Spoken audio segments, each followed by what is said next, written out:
Hi, this is Maurice, Benard, and Anna Damergis. Welcome to the Maurice and Anna Show. Hello. This is the Maurice and Anna Show. If you're sitting at home, you wondering what to do, and you just want to have the best time of your life, the Maurice and Anna Show is what you want to watch, because there's nothing more fun, more joyous. It's just phenomenal how this show can change your life. Who do we have today, Anna Damergis? Well, today we have somebody extremely special, somebody I adore very much. I became friends with her about a year ago. However, it feels like we've been family for lifetimes. You know, when you Lifetimes? Lifetimes, like you're a soulmate to this Okay, person. Yes. Have you ever met someone and you saw them and you're like, we are going to be friends? Okay. Yes. That's beautiful. So she is an extraordinary person. She's an entrepreneur. She is an expert branding and PR executive. She has her own company. She is a mother of two. She is Rachel Weaver. Wow, I don't even know what to say after that intro. So excited to be here with you, Maurice, and Thank you. Of course, my soul sister, Anna. I am thrilled to be able to have the opportunity to be next to two legends. Let's say one legend, maybe? Oh, okay, maybe one. Okay, let's not go one overboard. sister. One soul sister. Yes. One soul sister and one legend. Okay. One extraordinarily attractive legend. Oh. All the women. Wow. Well, First come time I've on. heard He just woke up. extraordinarily attractive. I like that. Yeah. So, where are you from? So I grew up in the Chicago area. Oh, Yeah, and I've lived all over the world since. like all over the world, like Mm-hmm. Paris and. I've lived in Italy for 3.5 Damn. years, and I've lived in Asia, and I've lived all over the U.S. Really? Yeah. How's Asia? Well, let's just say I'm happy to be back on U.S. soil. No. Really? Asia,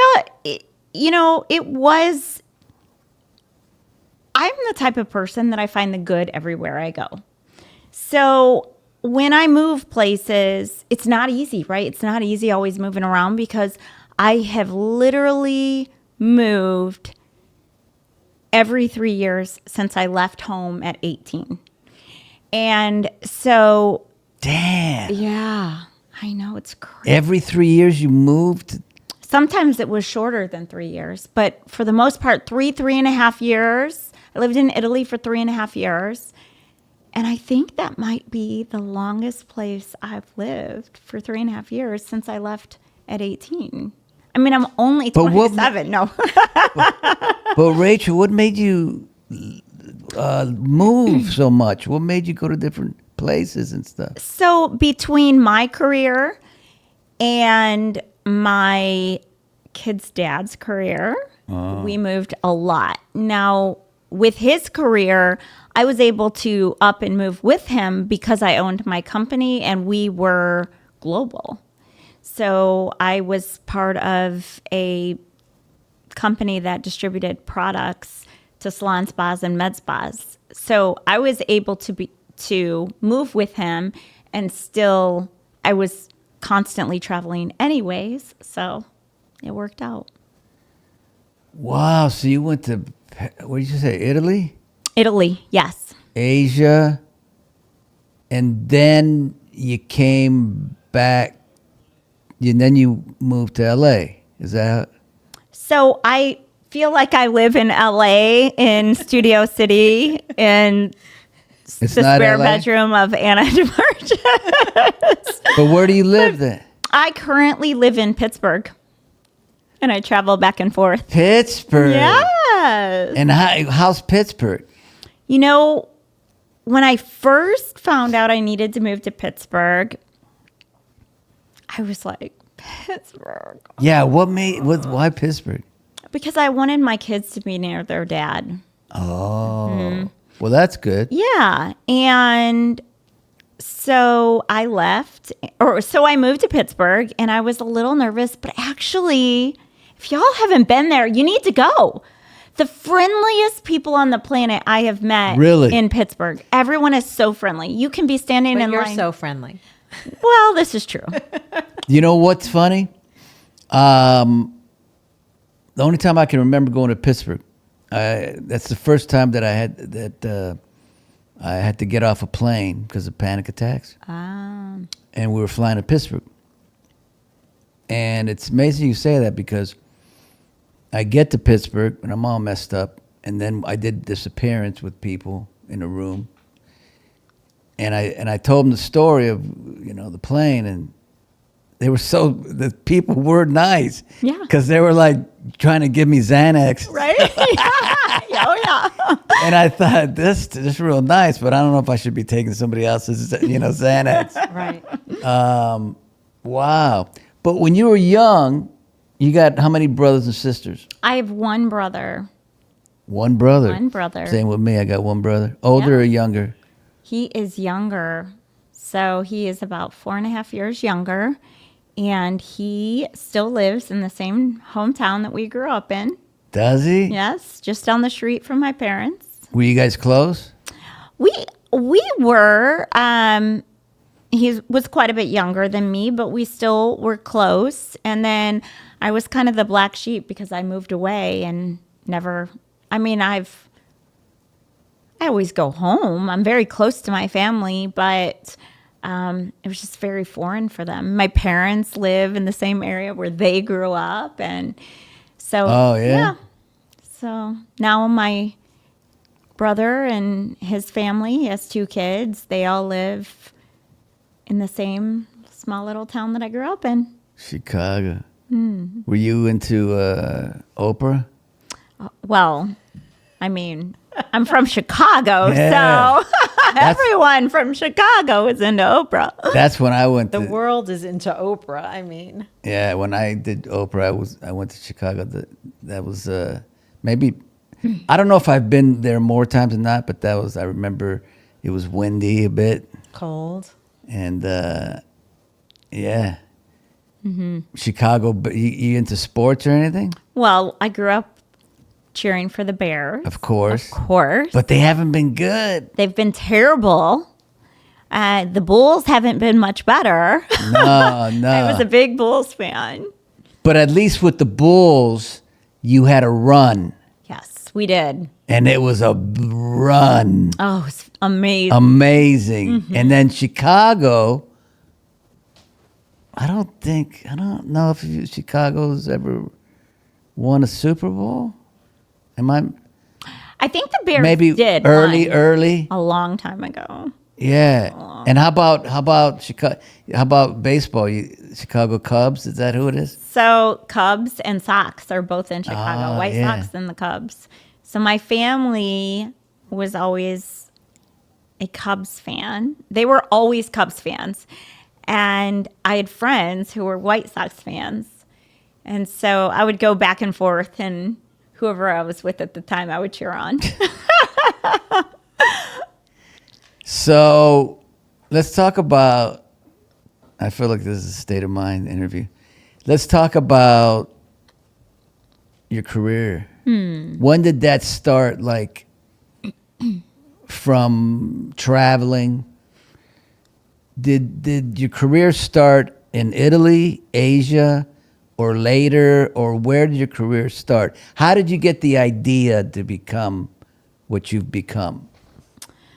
Wow. Well, You see how good I'm interviewing right now? yes, you're good. I'm taking Maurice. notes. See? Yeah, all right. The best. Oh my God. Taking notes from the legend. So when did you, I want to know that. So I started my career. And I want to say this. This is the first time that I've ever wanted to interview someone like I'm interviewing you right now. I mean, like state of mind. But you get that, right? I haven't wanted to, but for some reason, she's making me do this. Yes. And it's cool. Okay, go ahead. Love that. Well, I started my career at 18, 4 days after I left high school. Oh, at 18. So at 18, I left home to go to college. And I loved to perform. I loved to, I don't know, I thought I was going to be in front of a camera. And to me, because I didn't have a lot of encouragement where I grew up in a small town, right? To like go after your dreams and things like that. Yeah. So I thought the only way I could really go out into the world and make an impact and be seen was to go into journalism. So I thought, I'm either going to be a journalist on the news or a psychologist. So I was back and forth between those two. And I moved to Vegas because I was accepted into UNLV. And against my parents' will, left at 18, right? 18. 4 days after high school graduation, I left. And Damn. yeah, they were not thrilled about that. No. But you got some courage. I, So you go to Vegas. Great. yeah. And you're studying journalism? Yes. How do you study journalism? Well, I studied communications, journalism, public relations at UNLV. Damn. And then I, through my studies, I started becoming more and more involved in wanting to understand psychology because I moved away at such a young age and my parents were very unhappy. My parents were young. We grew up together. My mom had me at 18. So I think that realizing, I've got a lot of stuff to work on when I go, you refine yourself in a big city all by yourself, alone, not having anyone to rely on or depend on. Damn. And I was like, when I had a really good mentor, I had a teacher that she could see right through me. She was like, you've got a lot of pain and a lot of things inside of you. And so I started going to therapy and I realized a lot of different things. So I started studying psychology. So maybe you prefer psychology over... Well, I think for me, it was a craving just to understand myself, but also understand other people. Why do people do the things that they do? Right. And so I continued my studies in journalism, started also taking classes in psychology. And then lo and behold, I met this woman that I was working with who said to me, "You're so fun. Your energy is like no one else's. You should be a flight attendant." Oh, So here I am. Wow, that's a shift. It was. How was it being a flight attendant? It was amazing. Really? I applied. I got accepted into training. And so I took a year off of school, became a flight attendant for an airline that did a lot of, we did a lot of charter flying and a lot of military flying. So we were doing international flying, taking troops overseas, bringing them back. And I got to see the world. So that craving of understanding culture and seeing other people, I would have never had those kind of opportunities had I not decided to be a flight attendant. So How is it? Because I just asked Paula this on a yeah. plane. I mean, don't you get like tired of flying all the time? So times have changed, right? Right. In that world, the industry has changed a lot. But yes, there were times that I did get tired of it, but I think my crave for understanding the world and meeting new people across the globe, like I love people. So I think that like just kept me going. And I started taking online classes because then like it just started the new world of online education for universities. So I started taking my classes online and traveling, and I just fell in love with going everywhere. What the heck? See that? So I want to ask you one question before we conclude this segment. What brings tears to your eyes?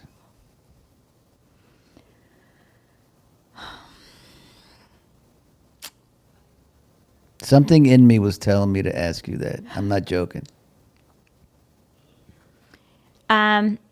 There's a couple things, but one is for sure. What brings tears to my eyes? Mom guilt. Ooh. Mm-hmm. Wow, that's a good answer. I like that answer. Yeah. What's the second one? Mom guilt. The second one is seeing someone else in pain Yeah. and you can't save them. Yeah. Only they can save themselves. And that's hard. Yeah. Wow. All right. Those are two good ones. It was nice. Beautiful. So let's talk about your business. Let's talk about personal branding, Okay. entrepreneurship, and the PR world. Okay. Yeah. It's a world, that's for sure. Tell us about your entrepreneurship and how that began and how that started for you. Okay. So I left the industry of journalism after working on 2 different news stations as an intern and realizing I couldn't do it. So then I went into business and I became a business consultant and sales consultant for a company that quickly turned into something really huge for me because the owner of the company presented me with the opportunity to buy into the company. And so That's a unique situation. it was. Right. I worked for him for about a year and he called me. This was in 2009. He called me and said, I need to meet with you. And I thought I was going to lose my job. I was like, I'm working so hard. I just had my son. I was sometimes taking my kids with me to work because I was grinding. I had 2 babies and I was terrified that I was going to lose my job. So I drove 3 hours to meet with the owner of the company and he said, what are you doing? He looked me in the eye and he's like, what are you doing? And I was like, I'm working. I promise I'm working. He's like, I know. We have never had this kind of growth before. Like, what are you doing different? Wow. And I said, I have no idea. I just try and help people. So our sales went up and I knew that my understanding, because backtrack, I started studying more and more psychology and taking business classes. And I understood that sales it doesn't have to be selling. It can be serving. It can be helping people. And it can be truly showing that you care. And so that's what I did. Every time I showed up in a spa, a salon, or a med spa, or dermatology office, I would show them that I was there, not because I had the product that was going to change everything, but I was there because I wanted to help them grow their business. I was there to provide a product, but they would also get me who could step into their workplace and help them develop a culture and a process to be able to show every client that stepped in to their building that they were to help them feel like they were the only client that they've ever had. Yeah. Very special. And when you can implement that into your business, I guarantee it changes everything, no matter what industry you're in. And so that's what I was doing. And I ended up buying into the company. I took out a loan that I was terrified to take out. Dang. Huge loan. A huge loan. Really? Yeah. Yeah. And we quickly, within 3 years, we made that back. And we grew from 1 state to 3 states to 13 states, 3 countries. Dang. Kept going and going. And But you took that company from being in the red to selling it for how many zeros? yeah. 9. Really? Yeah. 9 figures, yeah. Yeah. So we were in the negative. We were 80,000 in the negative when I bought in. And I knew immediately that it was going to take a huge loan on my part to be able to make this thing what I saw, Yeah. my vision. And it was a lot of work, a lot of nights. A lot of times I would take my kids in the baby carriers. I had a baby swing at the warehouse. I would bring them with me places. It was a lot of work, but I did it because I had so much heart. Passion. A passion. I saw these people that showed up for clients every day to make them look and feel beautiful. And for me, everything was about feeling good about yourself. And I think that if they could show up and help people on a daily basis, I should be able to show up and help them make money so that they can, because it's not an easy industry to make money in. People don't realize it back then it was hard. It was hard for a lot of, especially in the salons, because they're such good-hearted people and Creatives. they're creative. They have no concept of money, no concept of budgeting, no concept of how to run a business. And so that's what I just tried to do, is help them put processes in place so that they could run their business and profit rather than constantly spinning their wheels and Yeah. trying to make ends meet. And now you own your own PR company and you're helping entrepreneurs brand themselves. And be Yes. successful. Tell us about that process. Okay, so I exited my company in 2018 and then went into coaching and consulting outside of the salon and spa industry, solely coaching and consulting. I developed a program because I did, through these years, start studying trauma and neurolinguistics and neuroplasticity. And so I developed a program that was basically for people who've been through deep trauma, trying to help them. And I quickly realized, as passionate as I was, it wasn't going to pay my bills. I was helping people on a very high level, and I was getting incredible feedback, but I wasn't a psychologist. So, it's hard to compete with someone who can accept insurance. So, throughout that time frame of trying to grow that company or that business, I decided to go, heavily understand more about marketing. And of course, I already had my degree in journalism and PR. So I hired a couple of companies to help me, and they were all terrible. And then I started thinking about my previous company and how terrible the PR companies and marketing companies that I worked with were then. And I said, forget it. I'm going to start my own company. So I hosted an event in Vegas. It's been over a year now, but I hosted an event about almost 2 years ago. And it was in that moment that I was like, I have to start my own PR company. I have to start my own public relations company so that I can help people in an integral way, because most PR companies just don't.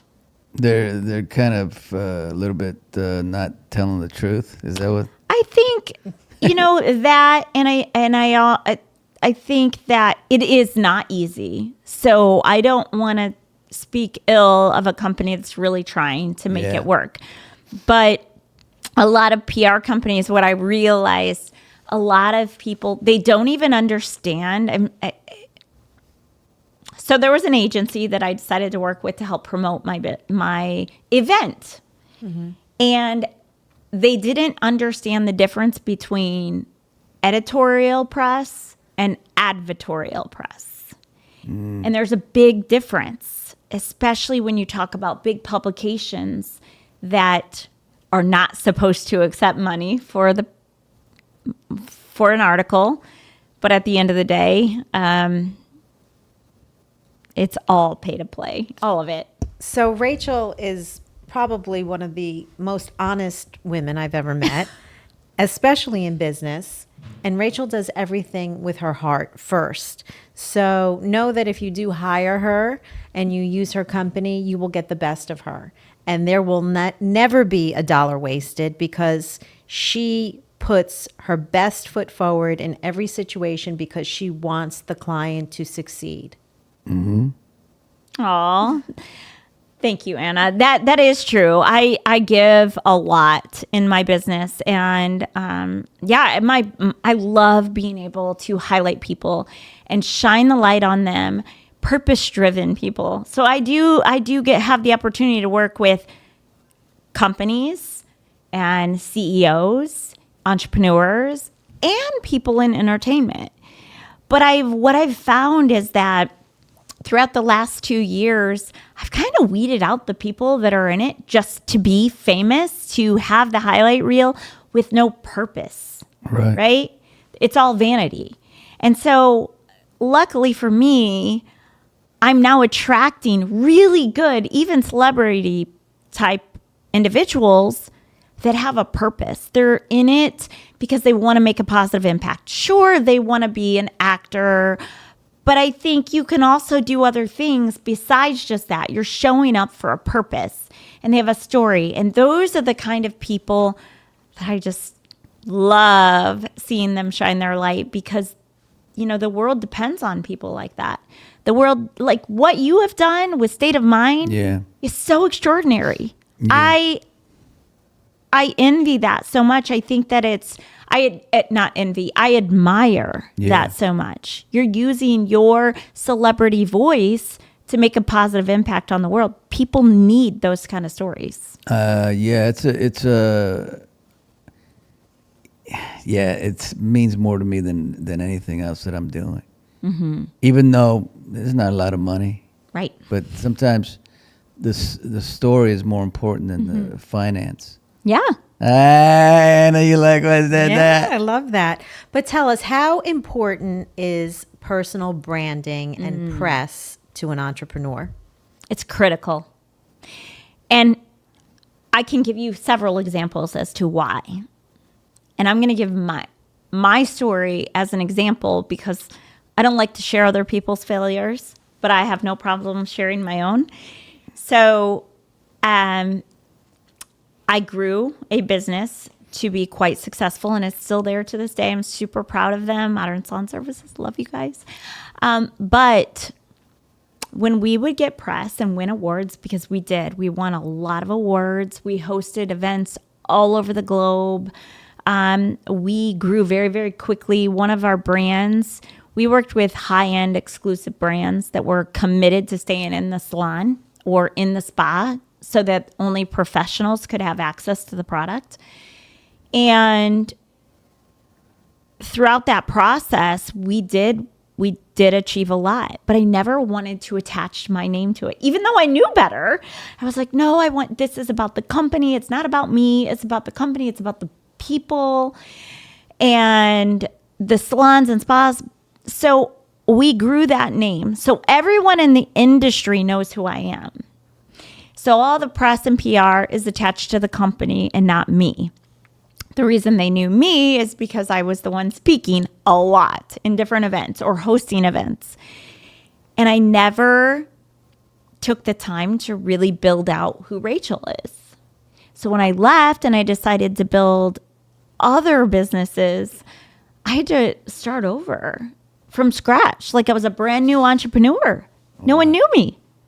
Wow. So whether you're a doctor, a lawyer, an executive, you own your own consulting or coaching business, or no matter what you're doing, personal branding is a huge piece of anything you do because it gives you that extra level of credibility. And should you decide to pivot into a new industry or step into a new passion, you already have built out your name as who you are.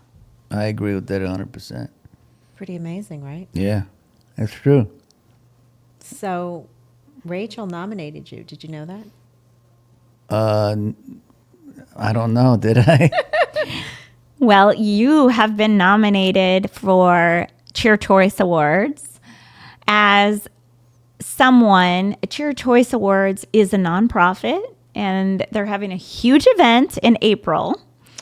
And I nominated you because of what you're doing in podcasting and in the mental health space. So I nominated you as a top influencer in the mental health space for YouTube and podcasting. What can I say? Thank you. That's amazing. All right. So what happens? I go. So your wife, Paula, will be getting an email and they'll be letting you know what happens in the next steps. And we'll get those votes with no problem, I'm sure. Yeah. Yeah. I hope it's not like my early Emmys. And the winner is not Maurice Benard. So Rachel, tell everybody where to find you. So you can find me on LinkedIn as Rachel Weaver, or you can find me on Instagram as I am Rachel Press. All right. you. Thank you very much. Thank you. It was